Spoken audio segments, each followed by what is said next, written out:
certo? Tudo certinho, Rubens. Vamos lá, então, por favor. Pode ficar à vontade, tá? Tá. Boa noite, gente. Boa noite. Boa noite. O nosso grupo vai falar sobre a regulação do fluxo sanguíneo. Pode passar esse slide, Rubens, por favor.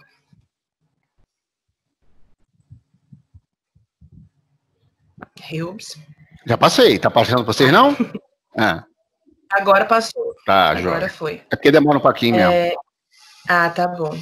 Então, para dar início, eu preciso dizer que a circulação sanguínea tem muitas funções.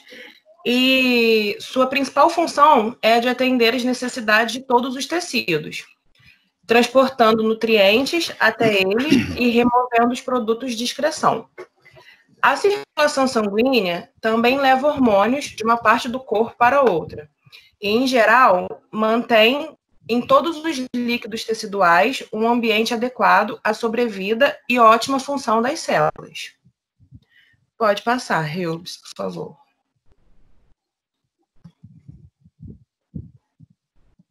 Os componentes do sistema cardiovascular são coração, vasos sanguíneos, sangue e o sistema linfático. Eu queria dar uma breve explicação, porque o sistema linfático ele se enquadra aqui. O sistema linfático, ele auxilia na remoção de resíduos, ele auxilia na coleta e na distribuição de ácidos graxos e gliceróis absorvidos no intestino delgado e contribui para a defesa do organismo, produzindo certos leucócitos, como, por exemplo, os linfócitos. Pode passar, Rubens, por favor.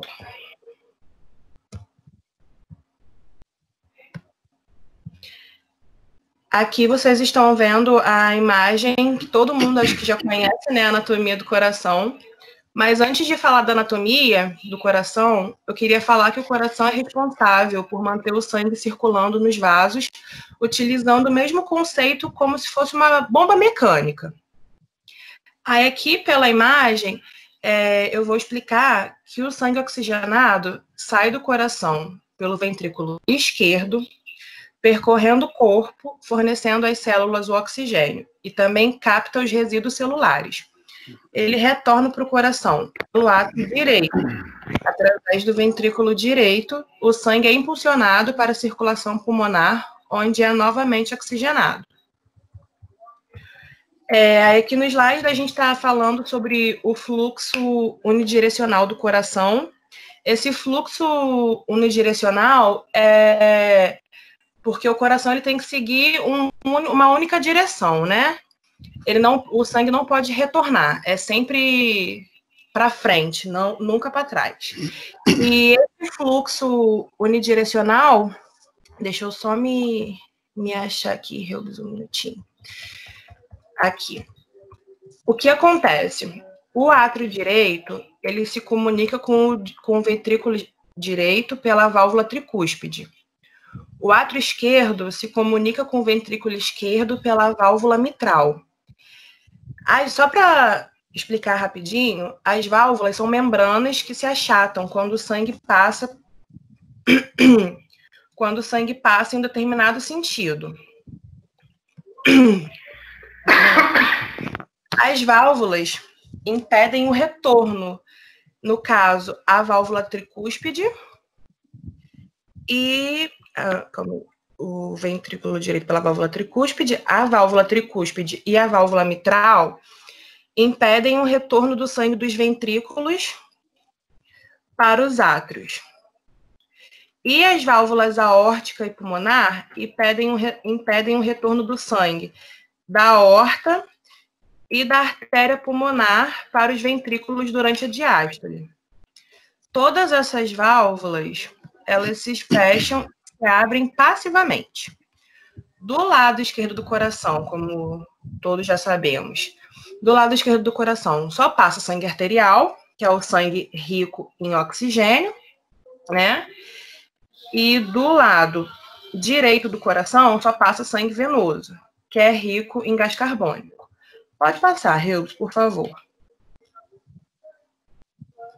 Aqui a gente botou, né, todo mundo aqui já sabe, que a sístole é a contração ventricular, e o que acontece? Durante essa contração ventricular, é essa sístole que impulsiona o sangue arterial para o corpo.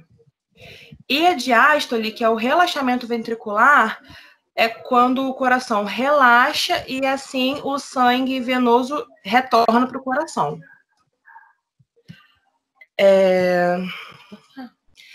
Pode passar, Rubens, eu acho que... Pode passar, Rubens, por favor. Vocês vão falar, eu acho que lá na frente, no trabalho de vocês vão falar sobre a questão de aferição da pressão, não vão? Sim, acho que vamos então tá bom, tá bom. Cada um ficou com a sua parte certinha para não fazer confusão. Show, a gente vai falar em tópicos. Tranquilo. Aqui. O débito cardíaco. Antes de eu falar do débito cardíaco, só queria frisar que o volume do sangue que contém na circulação em estado normal, ele é estável e constante. Então, se por algum acaso houver um aumento de volume em uma região, é porque houve a redução em outra região. E, assim, o corpo direciona o sangue para onde houver mais demanda. O corpo é super inteligente, é uma máquina perfeita mesmo. Ele supre sempre, se precisar suprir, ele direciona o sangue para onde está precisando, e, enfim. Aí aqui é o débito cardíaco. O volume de sangue que é bombeado pelo coração no sistema circulatório por minuto. Considerando que o sistema circulatório é um sistema fechado, o débito cardíaco do lado esquerdo do coração não pode ser diferente do direito. O fluxo sanguíneo dentro da aorta é igual ao débito cardíaco do ventrículo esquerdo. Pode passar, Rubens.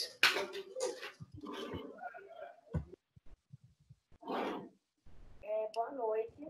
Alô, Lara? Isso. Oi, tá baixo pra caramba, Lara. Vê se você consegue. Não sei se fala mais perto. Tá me ouvindo melhor? Agora tá melhor um pouco. Deixa eu só ver que acho que tem alguém querendo entrar na sala lá, só um minutinho. Show.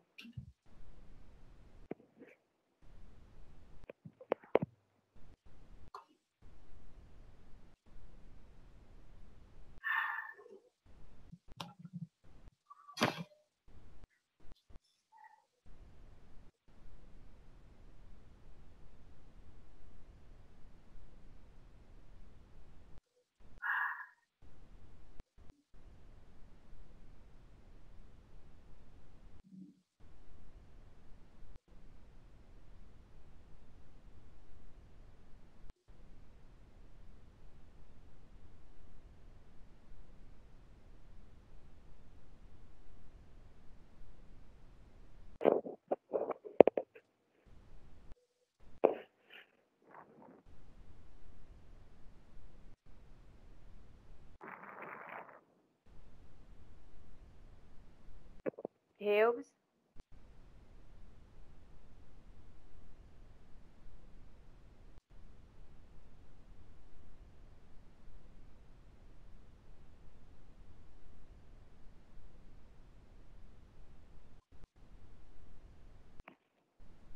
Pode começar?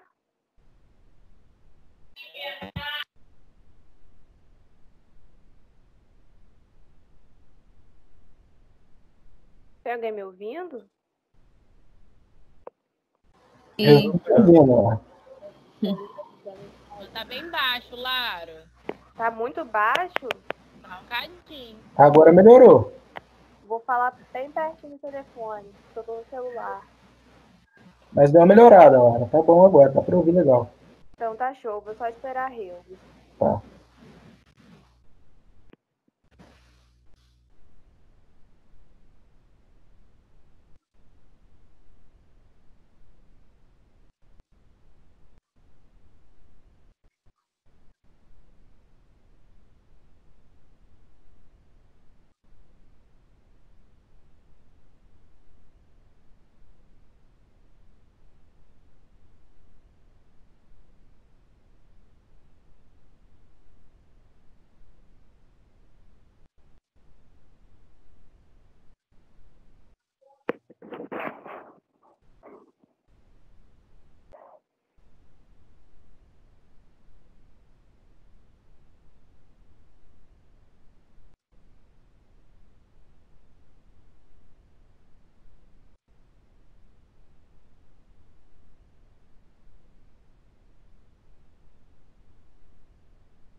Vai, Lara, vamos lá. Pode? Pode, vamos lá. Então tá bom. Eu e Isa vamos falar sobre os vasos sanguíneos, que se subdividem em artérias, arteríolas, capilares, veias, vênulas e meta-arteríolas. Pode passar.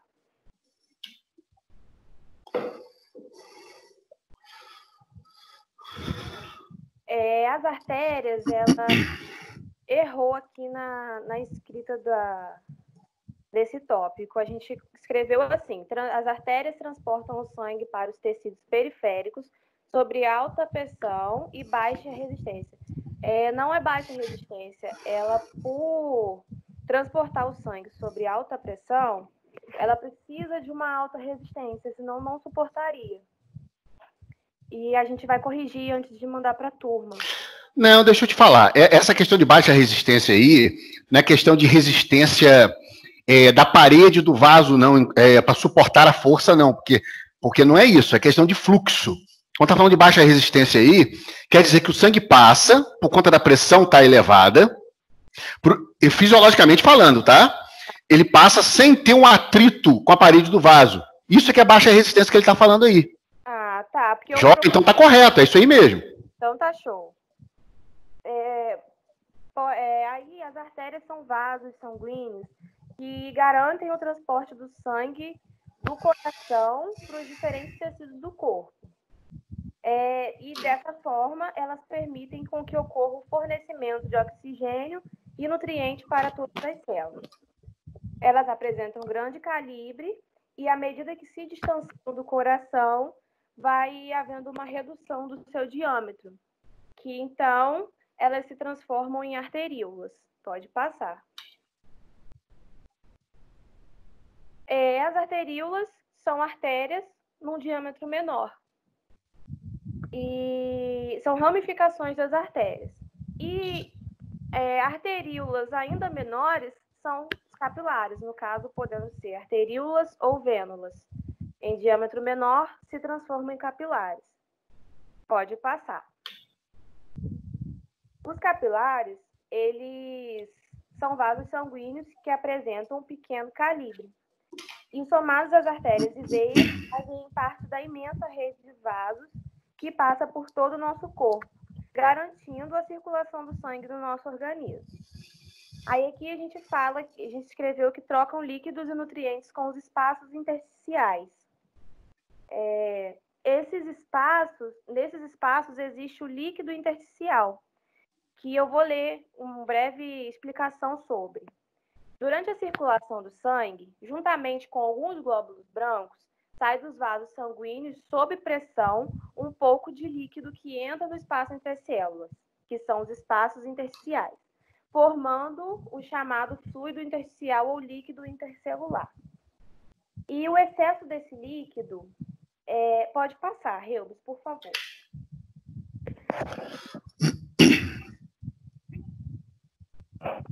Aqui também tem a ver com esse líquido intersticial. Mostra o fluxo do sangue. Isso é uma veia, né? Pressão hidrostática é a força com que o sangue exerce na parede do vaso.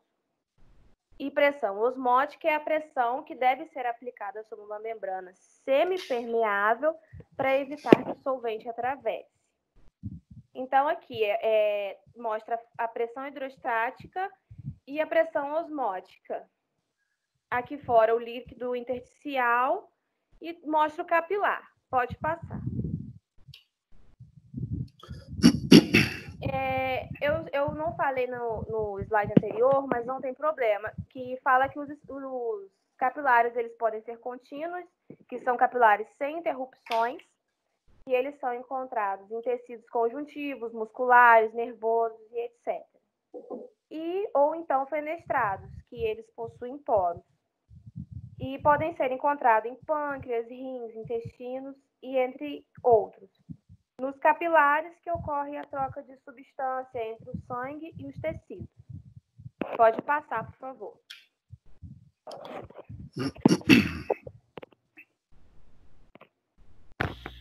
Bora lá, agora comigo. Veias. São um dos 3 tipos principais de vasos sanguíneos.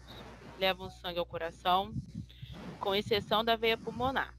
Regulação do débito cardíaco, que no caso é o que o Camilo explicou, né? É o volume de sangue que sai e entra no coração.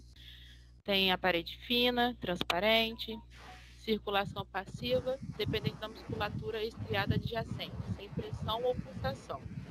Alta distensão e número maior que as artérias, compensação para o fluxo lento. Contém válvulas, que mantêm o fluxo unidirecional, como a Camila também já explicou, mas dependente dos músculos próximos.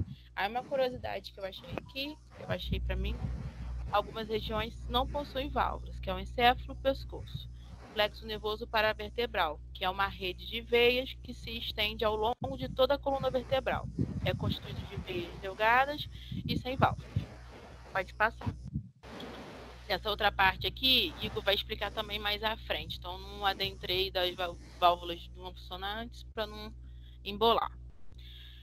Vênulas, que no caso são os vasos capilares, né? Tem paredes mais finas, que as arteríolas, coletam sangue proveniente de plexos capilares e unem-se para formarem veias.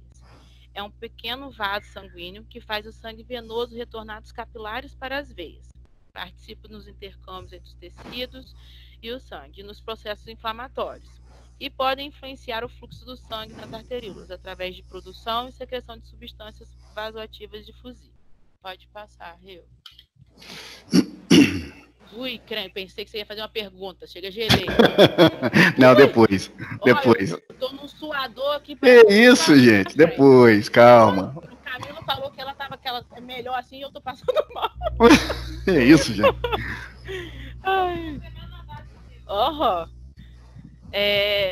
Esse nome que eu sempre me lembro, metateríolas. Minha língua embola.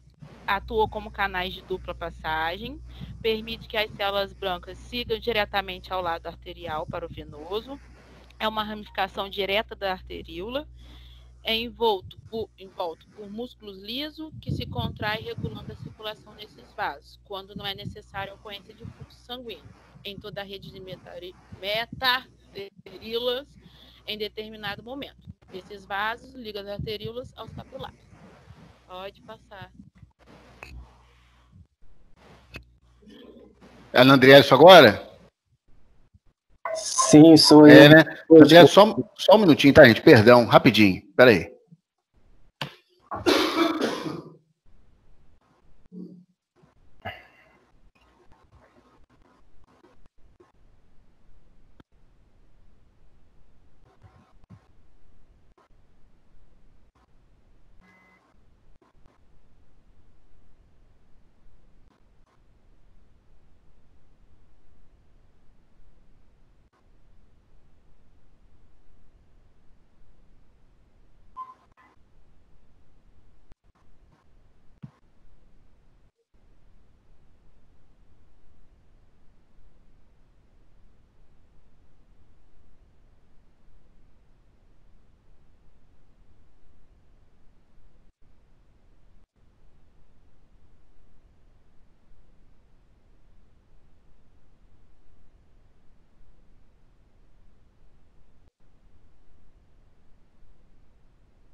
Vamos lá, Anderson, fica à vontade, vamos lá.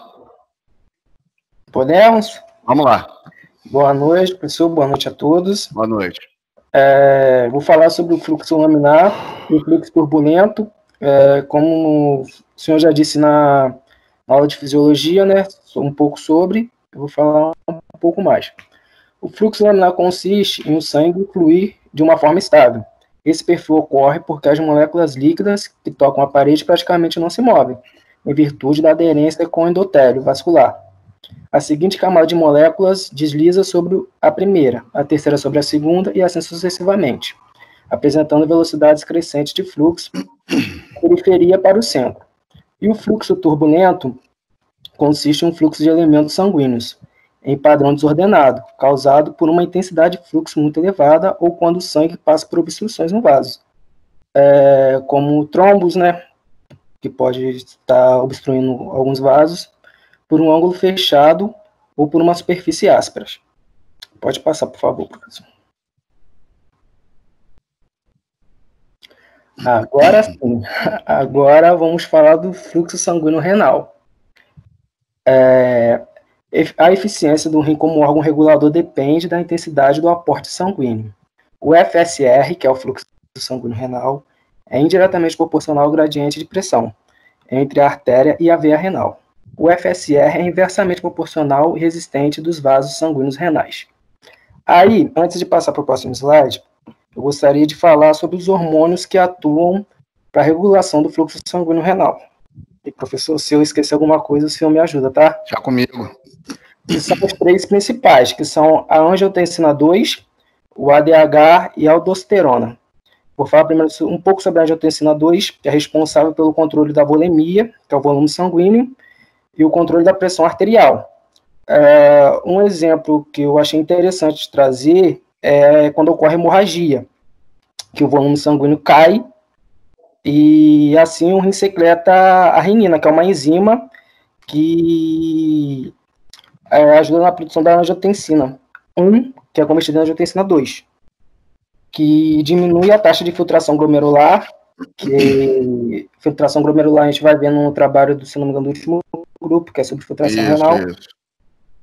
E diminui a excreção, assim retendo líquido. E aí eu dou um gancho para o ADH, que o ADH é o hormônio da diurese, que é o hormônio da diurese que ele estimula a retenção de água nos rins, que reabsorve a água da urina de volta, restabelecendo o volume sanguíneo e, consequentemente, aumentando a pressão arterial.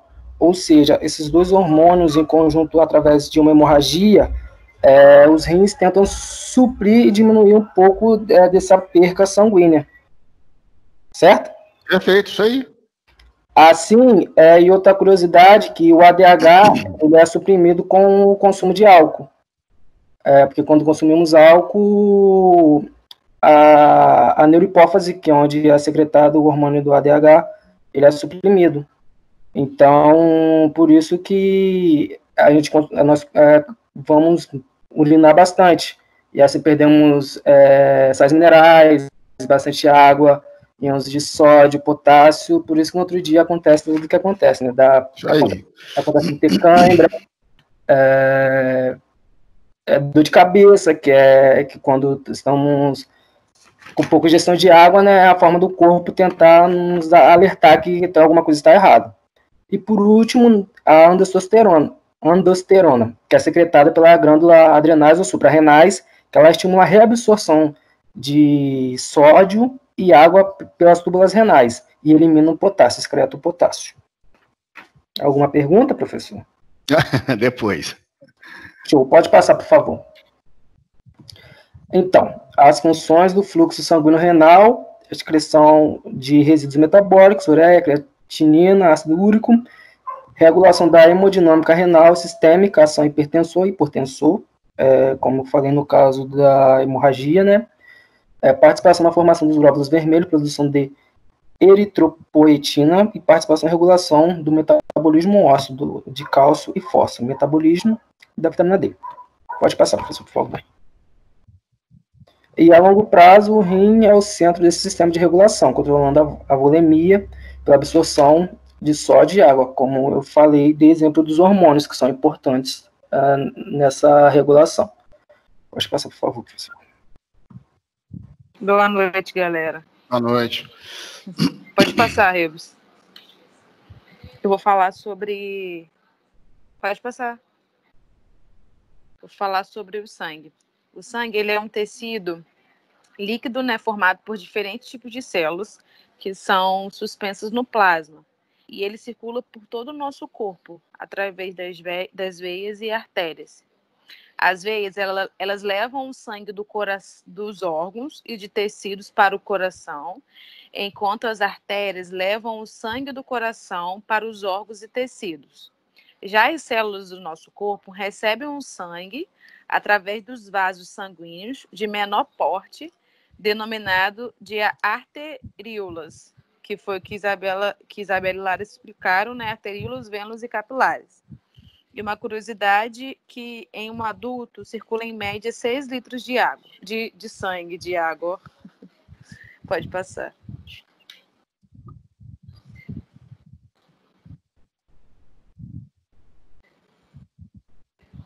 Foi não, Rio?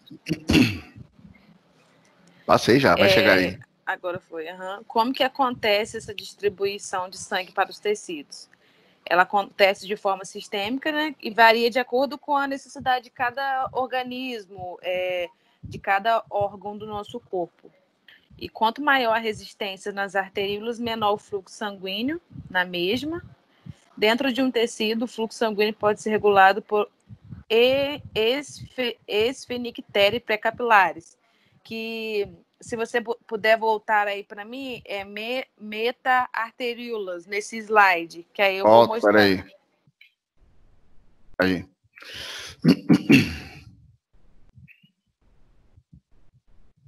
Isso. São esses músculozinhos que estão até mais clarinho entre os vermelhos e os azuis, que eles forçam a passagem do sangue da arteríola para a vênula sem atravessar os capilares. E quando eles estão relaxados, o sangue flui por todos os capilares do leito capilar, que são esse tipo, um músculo, né, que fecha esses capilares dos venosos e os arteriais, que os venosos são azul e os arteriais são vermelho. Aí pode passar, Rebus.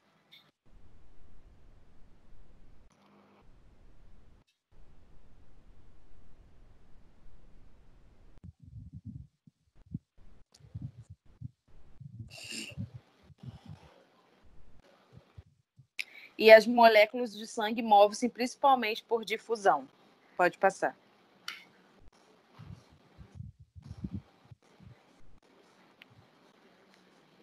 E agora eu vou falar sobre a pequena e grande circulação. A pequena circulação, ela acontece por um transporte de sangue do coração para o pulmão e novamente retorna para o coração. Aí eu até vi um negócio na internet que aí botou coração, pulmão, pulmão, coração. E é assim que acontece, né? O transporte passa pelo coração, ele vai para o pulmão e do pulmão ele retorna para o coração novamente. Essa é a pequena circulação. Já a grande circulação, ela conduz o sangue do coração a todos os órgãos do nosso corpo e é responsável pelo retorno no nosso coração. E é a mesma coisa, só que aqui é do coração, corpo e coração. O sangue, ele circula pelo coração e passa por todos os órgãos do nosso corpo e, novamente, ele vai para o coração. Ele retorna para o coração. Pode passar. E agora eu vou falar sobre a importância do sistema linfático no fluxo sanguíneo.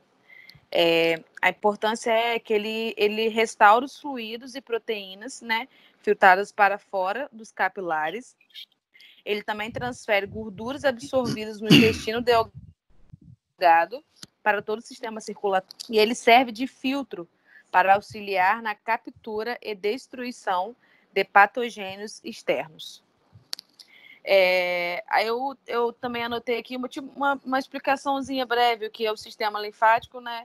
Que ele é uma parte importante do nosso sistema imune, ou seja, ele proporciona defesa contra infecções ou doenças do nosso corpo. Ele é um líquido transparente que é designado ao linfa, que vai circular pelos vasos linfáticos que transportam os linfócitos, que são os glóbulos brancos. Pode passar, Ribos.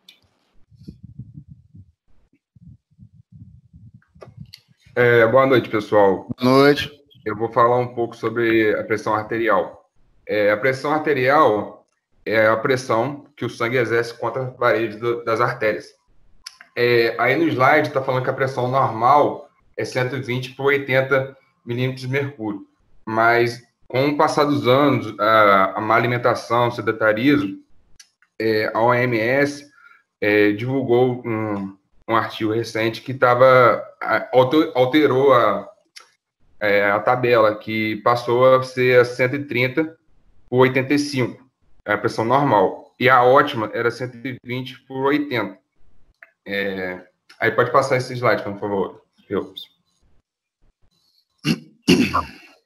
Aí nesse aí são alguns fatores que influenciam a PA, que é o débito cardíaco, a idade superior a 60 anos, no caso das mulheres, por causa da menopausa, o uso de drogas, estresse, obesidade, a falta de atividade física, diabetes, tabagismo, alcoolismo e sedentarismo. Eu vi num site, Reus, que estava falando de etnia. As pessoas negras e asiáticas têm predisposição, mas eu não achei mais nada explicando sobre. Aí eu...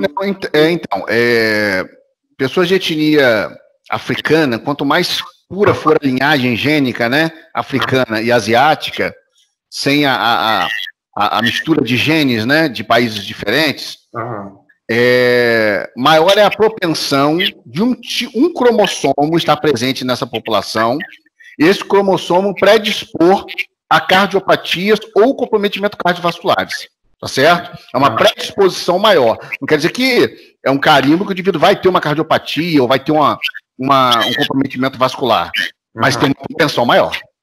Sim. Não, tranquilo. Aí pode passar isso daí, por favor. Aí nesse slide eu falo sobre a hipotensão, que é o valor abaixo do normal estabelecido pela OMS, fazendo com que o sangue não chegue em quantidade suficiente para todo o corpo. Quando a queda da pressão, pode haver desmaio ou confusão mental na pessoa. E o valor estabelecido é 90 por 60 milímetros de mercúrio. Pode passar, por favor. Agora eu falo um pouquinho sobre a hipertensão. O aumento anormal da pressão que o sangue faz nas artérias. Segundo o Ministério da Saúde, afeta 1 a cada 4 pessoas e atinge 35% da população brasileira. As pessoas que têm hipertensão têm maior chance de ter um AVE, infarto e doenças renais crônicas e impotência sexual. E mais o que? A tabela é dividida entre leve, moderada e grave. A pressão, a hipertensão é maior que 140 por 90. Aí pode passar isso aí. Não. Vou falar um pouquinho sobre a prevenção também.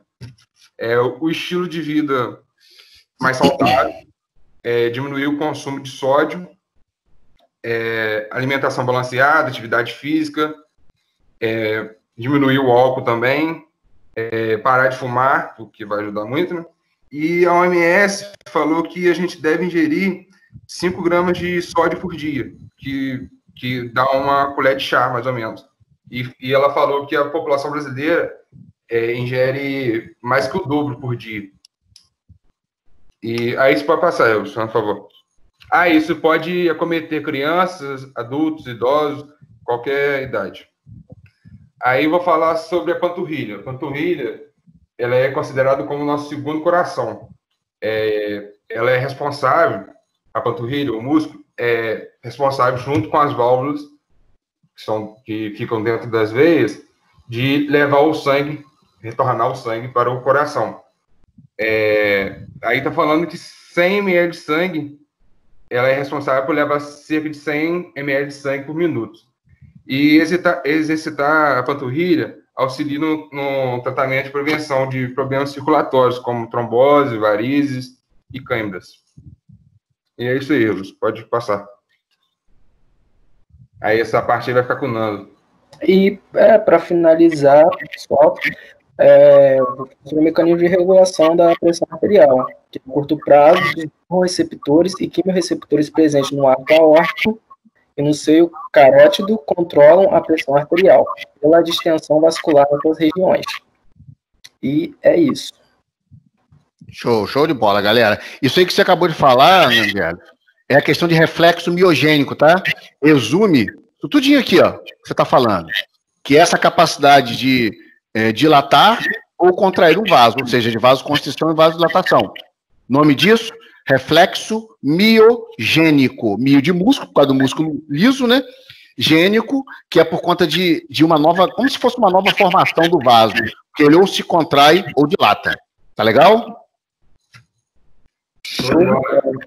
Bom, deixa eu só fazer uns comentários, tá? Não são nem perguntas, não.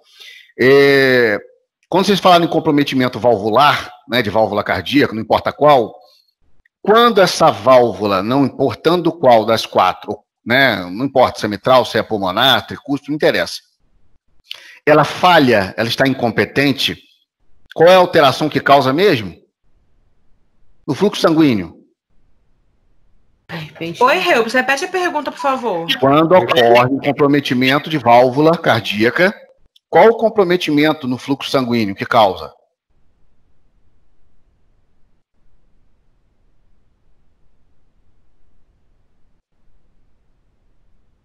Reubs cortou. Não, é porque tá saindo robótica a sua voz para mim. Ah, é? E eu não consegui entender a pergunta, desculpa. Então, vamos lá de novo. Ó, tô perguntando se tá melhor um pouco, tô ouvindo melhor? Tô perguntando o seguinte, quando existe um comprometimento valvular numa válvula cardíaca, qual a denominação do quadro do fluxo sanguíneo? O que ocorre? É valvulopatia? Não, então, valvulopatia valvulopatia é a lesão na válvula. Essa valvulopatia causa o que no fluxo sanguíneo? O retorno. Isso. E qual o nome disso? Quando é no miocárdio? Ai, meu Deus. Esqueci o nome. É sobre grande e pequena circulação que você está falando? Não, coração, miocárdio. Quando o sangue retorna. Não, estenose é o estreitamento. Sopro cardíaco, galera. Sopro cardíaco, só isso. Exatamente, falou isso em sala. A joia? O sangue refluiu por um comprometimento de válvula. Então é isso mesmo, é colapso da válvula mitral. Não, gente, para, calma aí. Olha só. O colapso de uma válvula, não importa se é mitral ou outra, o colapso significa que ela está incompetente. Esse colapso vai provocar o regurgitamento. Qual a denominação, né? Como é chamado esse regurgitamento do sangue no miocárdio? Sopro cardíaco. É porque o sopro pode ocorrer de outras formas também, não só pelo... Claro. Eu só aproveitei a questão valvular porque foi o que vocês apresentaram. Sim. Claro que pode. Por isso que eu perguntei no miocárdio, no músculo cardíaco mesmo. Sim. Ok? Bom, só para finalizar. Por que a hipotensão, né, ela pode ser tão grave quanto a hipertensão? Cara, eu vi essa porra. Porque ela não vai faltar, não vai chegar o sangue no cérebro. Por quê? Porque não vai ter pressão para levar. Isso aí. Não tem retorno, né, do sangue. Isso aí, galera. Não é nem que não chegue. Eu até vi que, assim, quando é abaixo de 90, de 9, né, da pressão está 9, os rins começam a entrar em colapso. Sim, ele não consegue filtrar. Isso aí. Não consegue filtrar mais. E dizem também que a pressão, a hipotensão, né, ela também é grave também igual a hipertensão. Porque ela mata também rápido, né?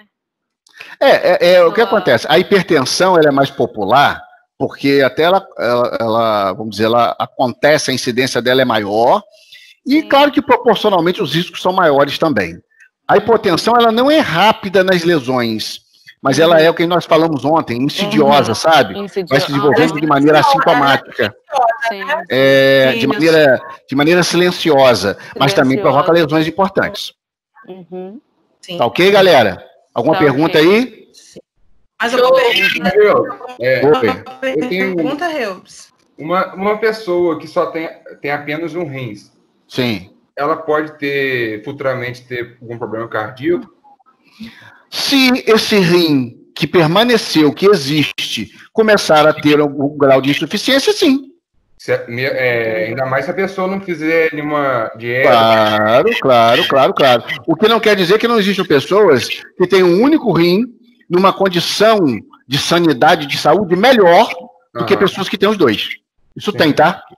Depende da qualidade de vida do indivíduo. Com certeza. Tá? E aí, galera, mais alguma pergunta? Não, por mim não. Só isso mesmo. Não, tudo em paz? Não. Tudo em paz, graças a Deus. Bom, gostei, tá? Parabéns para vocês. Gostei muito. Vamos manter um nível, galera. Manter um nível. Eu tô gostando, gostei de ver. Esse pouco texto, muita figura, é isso aí mesmo. Tá legal? Do jeitinho que o tio gosta. Gravar esses hormônios, né? Depois eu vou falar direitinho cada hormônio desse aí, tá bom? Onde é produzido e o que ele faz. Tá bom, galera? Show de bola. Esse outro mais nosso, hein? Não, tranquilo. E por favor, mesmo esquema de ontem, pega esses slides. A gente vai mandar o slide lá no grupo da turma. Perfeito, tá jóia, galera. Boa noite pra vocês. Um abraço. Boa noite, fique com Deus. Um abraço. Até semana que vem. Abraço. Valeu, Um abraço, muitos beijos.